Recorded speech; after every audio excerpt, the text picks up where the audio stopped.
March 12, 1950. 6 in the morning. A 12-year-old boy named Marcus Webb lay on a sidewalk in Harlem with 17 fractured ribs, both eyes swollen shut, and internal bleeding that the hospital said would kill him within hours. His crime: he'd refused to move off the corner where he'd been shining shoes. The police officers who did this called it a routine arrest. They filed no report. They named no suspect. They called it an accident. By sunset, Marcus Webb was dead. And by midnight, every police officer involved had learned a lesson they would spend the rest of their lives regretting. Because they didn't just beat a child. They beat Bumpy Johnson's child. And Bumpy Johnson didn't forgive that kind of disrespect to Harlem's most vulnerable. What he did next didn't just punish the officers.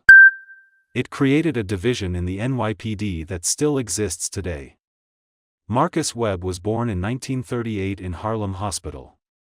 His mother, Sarah Webb, had worked as a seamstress her entire life.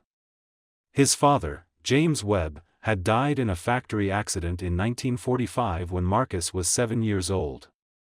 After his father's death, Marcus became the man of the household.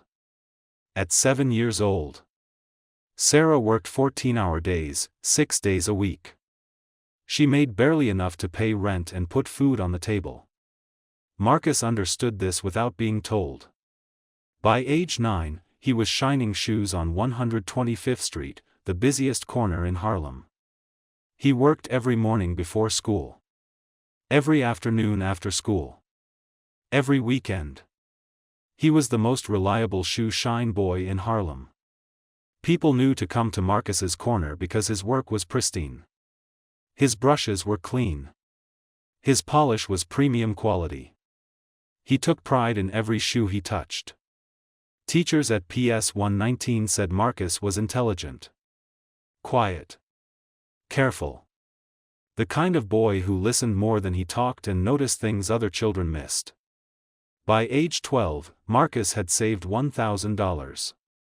$1,000 that he kept in a savings account at the Harlem Bank on 135th Street. $1,000 that was supposed to help his mother. Supposed to maybe get them out of their cramped apartment. Supposed to be his future. Marcus didn't just shine shoes for money.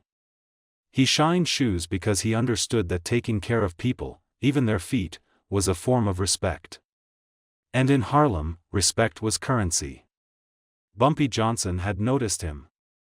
Not because Marcus was a criminal. Because Marcus was the opposite. Marcus was someone who understood that work had dignity. That effort meant something. That taking care of the smallest detail was how you built a reputation. Bumpy would sometimes stop by Marcus's corner, get his shoes shined, leave a $5 tip on a 50-cent job, and talk to the boy about life. Not advice. Just conversation. Bumpy saw in Marcus something he recognized. The understanding that the world was unfair, that being black in America meant fighting for every inch of dignity, but that the fight could be waged with shoes as well as fists. By March 1950, Marcus Webb had become part of Harlem's fabric. A 12-year-old boy who showed up every day, did his work, and helped his mother survive. He was a child. Innocent. Hardworking. Beloved by his neighborhood. 125th Street was the spine of Harlem. The busiest corner in New York City's black neighborhood. Buses stopped there. People converged there. Business happened there. Marcus Webb's Shoe Shine Corner was on the northeast side of 125th and Lenox Avenue. He'd claimed that corner legitimately. Worked it every day. Built a reputation. Earned the respect of local shopkeepers who knew his name and looked out for him. But there was a new officer walking that beat. Officer James Calloway. 26 years old. White. Recently transferred to the 28th Precinct from the Bronx. Calloway had a reputation for aggression. For stopping colored people without cause. For using force to assert authority in neighborhoods where he felt that authority was being questioned. On March 11, around 3 p.m., Officer Calloway walked up to Marcus's corner. Marcus was shining a businessman's shoes. Focused. Professional. Not looking for trouble. Calloway looked at the shoe shine setup. You got a permit for this? Marcus looked up. He was 12. He'd never heard of a permit. Sir, I've been shining shoes here for 3 years. I have a regular customers. I'm not doing anything wrong. Calloway's face hardened. I said, you got a permit. I don't know what that is, sir. Then you can't be here. Pack it up. Move along. But I haven't done anything wrong. I'm telling you to move, Calloway interrupted. The tone had changed. The officer was looking for a reason now. Marcus understood. He'd seen this before. When a police officer decided he was going to make a problem, talking back only made it worse. Yes, sir. I'm sorry, sir. Marcus started packing his shoe shine kit. Other people on the corner were watching. A shopkeeper. A customer. 2 men waiting for the bus. Everyone knew this situation. Everyone understood what was happening. A police officer asserting dominance over a child. But no one intervened. That's how things worked in 1950 Harlem. As Marcus was putting his brushes into his wooden box, his elbow accidentally bumped the polish bottle. It fell. Spilled on Calloway's shoes. Calloway's face went red immediately. You did that on purpose, you little. No, sir. It was an accident. I'm sorry. I can clean it. You just assaulted a police officer. I didn't assault you. Calloway grabbed Marcus by the collar. That's resisting arrest. No, What happened next happened in broad daylight. On the busiest street in Harlem. In front of at least 20 witnesses. Calloway threw Marcus against the brick wall of the building behind the shoe shine corner. Marcus's face hit the brick hard. Blood came from his nose immediately. Stay still, boy. Calloway started hitting him. Not punches. Open-handed strikes. Slaps that were designed to humiliate as much as hurt. Marcus tried to cover his head, tried to protect himself.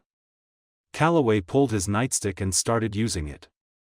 Strikes on the ribs. On the legs. On the back. Marcus screamed.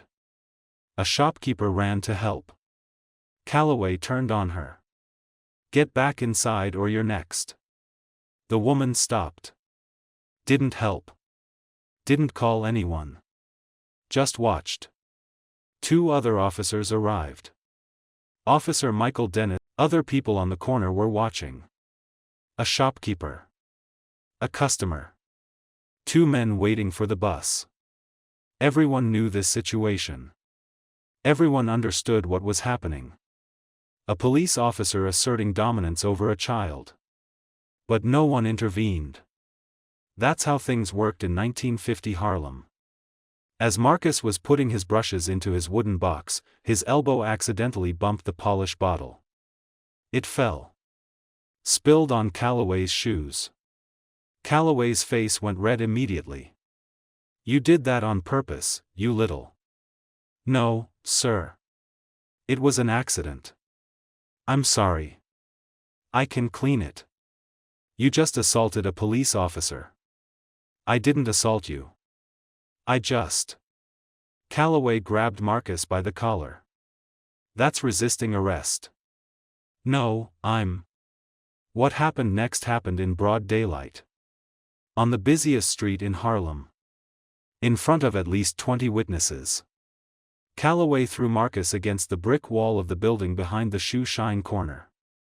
Marcus's face hit the brick hard. Blood came from his nose immediately. Stay still, boy. Calloway started hitting him. Not punches. Open-handed strikes. Slaps that were designed to humiliate as much as hurt. Marcus tried to cover his head, tried to protect himself. Calloway pulled his nightstick and started using it. Strikes on the ribs. On the legs. On the back. Marcus screamed. A shopkeeper ran to help. Calloway turned on her. "Get back inside or you're next." The woman stopped. Didn't help. Didn't call anyone. Just watched. 2 other officers arrived.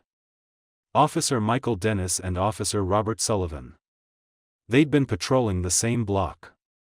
When they saw Calloway hitting a child, they should have stopped it. Instead, they joined in.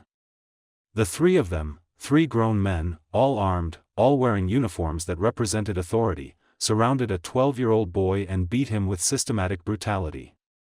Ribs. Kidneys. Back. Legs. Anywhere that would cause maximum pain but might not show obvious external injury. The beating lasted 7 minutes.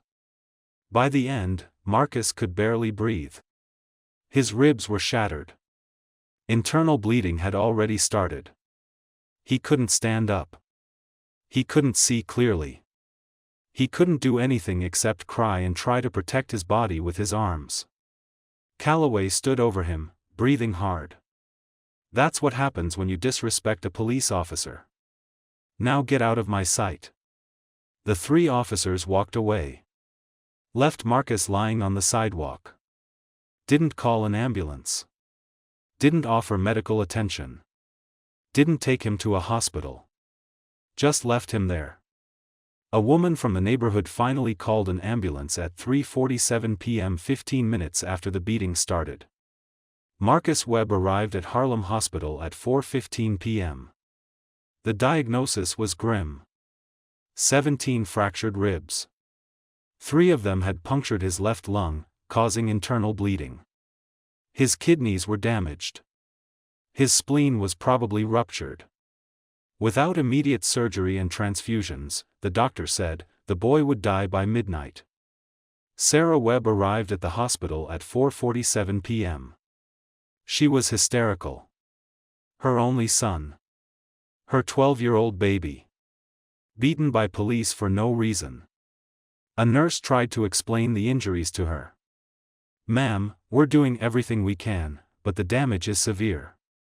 You should prepare yourself. We'll need to do surgery, but with injuries this extent." He suspended Calloway, Dennis, and Sullivan immediately pending investigation. But that same evening, something else happened. Captain Morrison got a phone call. A voice he recognized. A voice that had authority in Harlem that rivaled his own. Bumpy Johnson. "The captain, I need to talk to you about what happened to the boy this afternoon. I'm aware of the incident. I'm conducting an investigation." "No, you're not." "Not really. If you were, those 3 officers wouldn't have walked out of the precinct at 5:30. They've been suspended. They're still breathing." There was a long silence on the phone. Captain Morrison understood what Bumpy was implying. And he understood something else. He understood that whatever investigation he conducted, whatever the legal system did or didn't do, it wouldn't satisfy Bumpy Johnson. At 6:47 p.m., Marcus Webb died. Internal bleeding had been too severe. The damage too extensive. Despite the doctor's best efforts, his body couldn't survive the injuries. A 12-year-old boy who shined shoes and worked hard and helped his mother and understood dignity and respect and took pride in his work. Dead. Beaten to death by 3 police officers for refusing to move off a corner. Sarah Webb was sitting beside her son's bed when he stopped breathing. She held his hand and watched her baby die. By 7:30 p.m., every person in Harlem knew. The shoe shine boy. Dead. Police had killed him. And the rage that moved through the neighborhood was unlike anything anyone had seen before. By 8:15 p.m., Bumpy Johnson was in his office above Small's Paradise. With him were his 5 most trusted men. One of them had brought a photograph of Marcus Webb. A school photo. 12 years old. Smiling.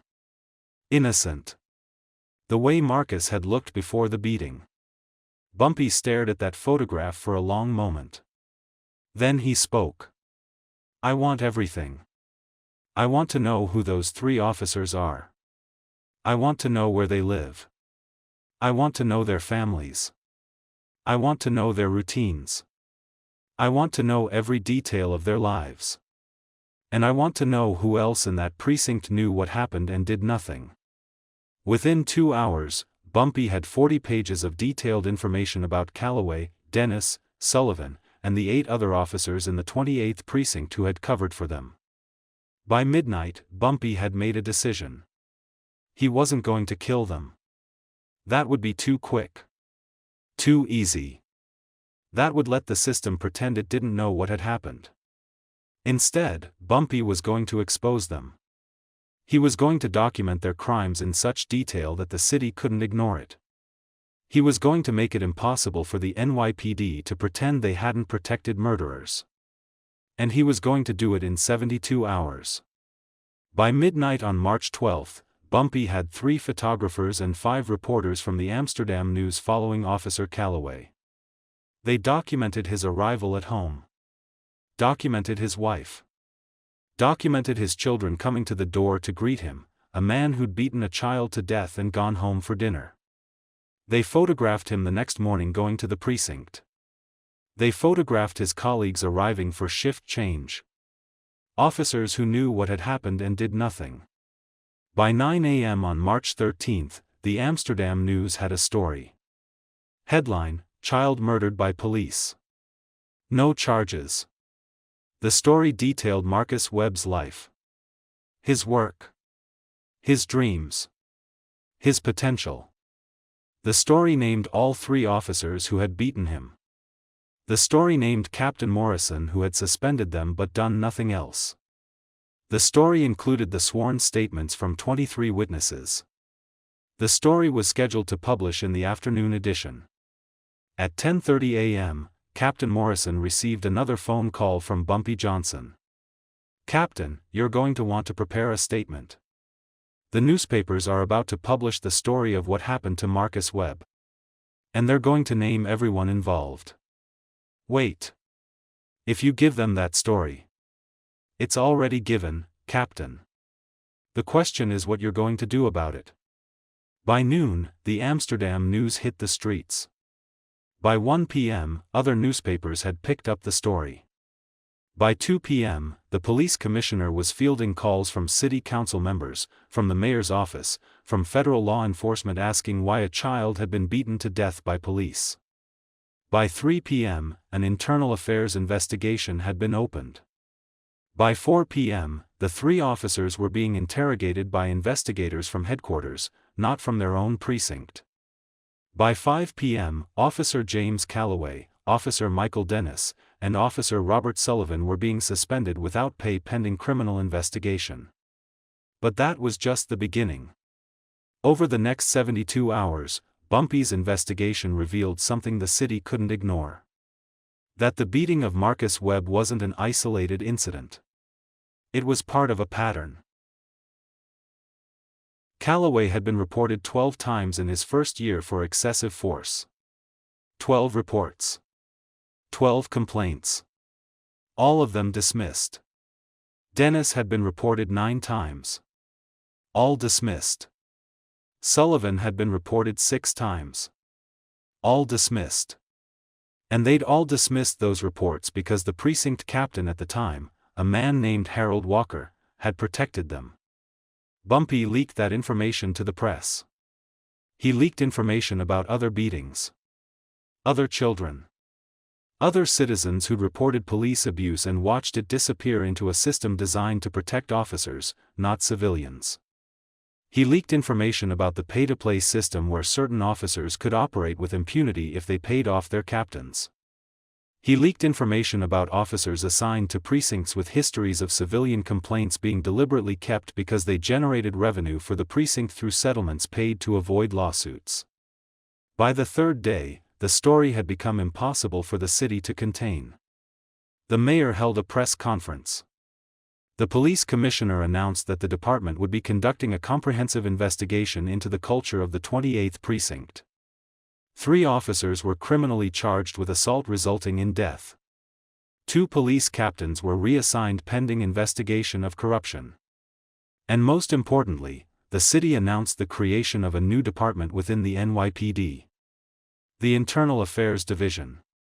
A division specifically designed to investigate police misconduct. A division that wouldn't answer to precinct captains who had every incentive to protect their officers. A division that would report directly to the commissioner. The Internal Affairs Division was created because a child was beaten to death and someone refused to let it be covered up. Officer James Calloway, Officer Michael Dennis, and Officer Robert Sullivan went to trial in June 1950. The trial lasted 3 weeks. The prosecution presented witness after witness. Doctors who described the injuries. Colleagues who testified about Calloway's history. Evidence of the beating. The defense claimed the boy had resisted, that the force was justified, that police officers had discretion in how they subdued suspects. The jury was split on the second-degree murder charge. But they were unanimous on assault resulting in death. All 3 were found guilty. Calloway received 8 years. Dennis received 7 years. Sullivan received 6 years. It was unprecedented. Police officers rarely went to prison for civilian deaths. Especially not in 1950. Especially not 3 officers at once. Sarah Webb sat in the courtroom during the verdict. She held the school photograph of her son. The 12-year-old smile. And she cried. Not because the verdict brought her baby back. But because the system had finally acknowledged that her baby's life had mattered. That his death wasn't acceptable. That there would be consequences. The Internal Affairs Division created in response to Marcus Webb's death would, over the next 70 years, investigate more than 50,000 cases of police misconduct. It would fire hundreds of officers.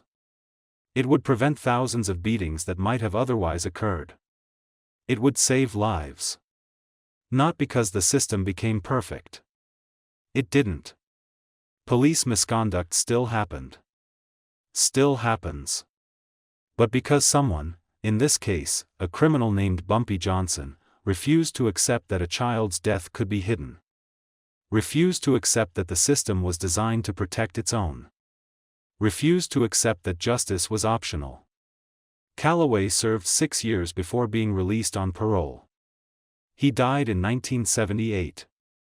His life essentially ended the day he beat Marcus Webb. Sarah Webb never fully recovered. She carried the photograph of her son for the rest of her life. She spoke to schools about her boy. About his dreams. About the system that had killed him. She testified at city council meetings about police reform. She became the face of a movement that said, "No child is disposable. No death is acceptable just because it happened at the hands of authority." And somewhere in that movement, there was a criminal who'd done something the system was supposed to do. Protect a child. Seek justice. Refuse to accept lies. Bumpy Johnson didn't just avenge Marcus Webb. He created an institution that would keep trying to protect children even after Bumpy himself was gone. That's not justice in the traditional sense. That's something deeper. That's a man understanding that his power, his real power, wasn't just in what he could take. It was in what he could force the system to acknowledge. It was in his refusal to let power hide. It was in his insistence that even a 12-year-old shoe shine boy mattered. And that refusal, that insistence, that understanding of dignity, it created something that lasted 70 years. And still lasts today.